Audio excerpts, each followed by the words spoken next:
You asked how to buy shares of SUSS MicroTec SE, a German supplier of precision equipment for the semiconductor and microfabrication sector, listed on Xetra as smhn.de.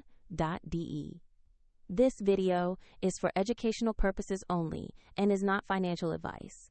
To buy smhn.de, you need a broker account, and I will use eToro as an example to demonstrate the steps. After registering, you will need to verify your account with an ID and add funds before you can place a trade.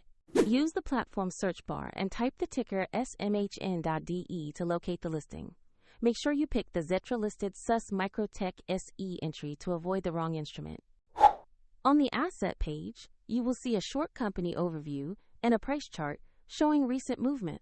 Double-check the market is Xetra, and the ticker reads smhn.de to confirm it is the correct stock. To place an order, click Invest, enter the amount you want to buy, review the order details, and confirm on eToro.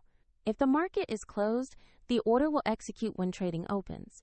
And if your funds are insufficient, the platform will prompt you to add money before confirmation.